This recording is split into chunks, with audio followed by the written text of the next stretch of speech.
दोस्तों, मैं आपका दोस्त पीयूष राय एक बार फिर आपके बीच में हाजिर हूँ। दोस्तों, हम एक टॉपिक पे आज चर्चा करेंगे। ज्ञान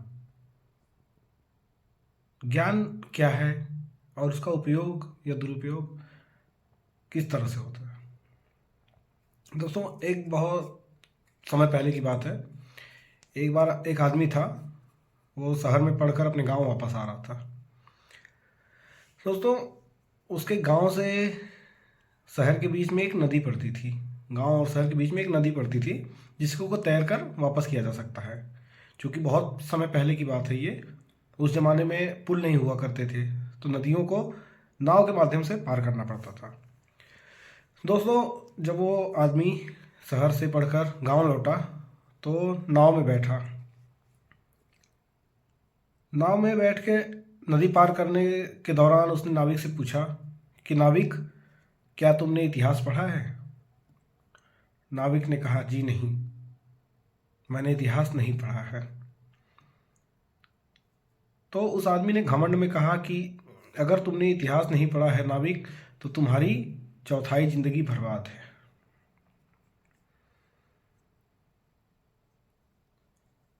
नाविक को बहुत गुस्सा आया, लेकिन नाविक चुप रहा। कुछ दूर चलने के बाद फिर से उस आदमी ने एक और प्रश्न दोहराया नाविक से कि हे नाविक, क्या तुमने भूगोल पढ़ा है। नाविक ने कहा, जी नहीं, मैंने भूगोल भी नहीं पढ़ा है। उस आदमी ने घमंड से कहा कि हे नाविक, तुम्हारी आधी जिंदगी बर्बाद है। नाविक को बहुत गुस्सा आया, लेकिन वो गुस्से का घूंट फीकर रह गया। वो फिर कुछ नहीं बोला। कुछ दूर फिर चलने के बाद उस आदमी ने नाविक से पूछा कि क्या नाविक, तुमने व्याकरण पढ़ा है। नाविक ने नहीं बोला, नहीं में जवाब दिया। बोला, जी नहीं, मैं अनपढ़ हूँ, मैंने व्याकरण भी नहीं पढ़ा है। उस आदमी ने घमंड से कहा कि हे नाविक, अगर तुमने व्याकरण भी नहीं पढ़ा है तो तुम्हारी 3/4 जिंदगी बर्बाद है। नाविक को बहुत ज़्यादा गुस्सा आया, लेकिन वो कुछ नहीं बोला। ऐसे ही कुछ वक्त बीता। आधा से ज़्यादा नदी पार करने के बाद अचानक से नाव में पानी भरने लगा। और जब नाव में पानी भरने लगा, नाव डूबने लगी। तो नाविक ने पूछा उस आदमी से कि हे पुरुष, क्या तुम्हें तैरना आता है।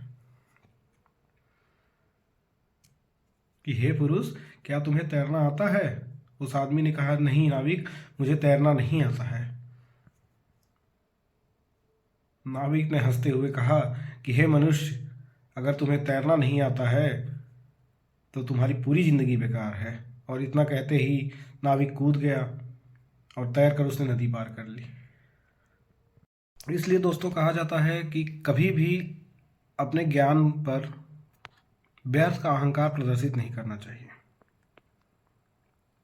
और किसी को भी अपने ज्ञान के बल पर नीचा नहीं दिखाना चाहिए, क्योंकि पता नहीं है कब किस व्यक्ति की जरूरत आपको पड़ जाए। इसलिए कहा जाता है दोस्तों, सदैव प्रसन्न रहिए, जो प्राप्त है पर्याप्त है। सदैव प्रसन्न रहिए, जो प्राप्त है पर्याप्त है। जिसका मन मस्त है उसके पास समस्त है। जिसका मन मस्त है उसके पास समस्त है। तो दोस्तों, ये थी हमारी एक छोटी सी कहानी ज्ञान का अहंकार के ऊपर। कमेंट के माध्यम से बताइएगा दोस्तों कि आपको हमारी कहानी कैसी लगी। हम अपनी कहानी से जो शिक्षा आपको देना चाहते थे, क्या वो आपको शिक्षा मिली है। दोस्तों, आगे भी हम आपके लिए कुछ मोटिवेशनल थॉट्स लेके आएंगे, कहानियों के माध्यम से समझाने की आपको कोशिश करेंगे कि जीवन में किस प्रकार का घटना चक्र चलेगा और किस प्रकार आपको उससे लड़ना है, किस प्रकार उससे बाहर निकलना है। ज़िंदगी को सरल रूप से आगे बढ़ाने के लिए मोटिवेशन बहुत ज़रूरी है। और दोस्तों, हम ऐसे ही मोटिवेशनल कहानियों के साथ आपके साथ फिर जुड़ेंगे। जय श्री राम दोस्तों।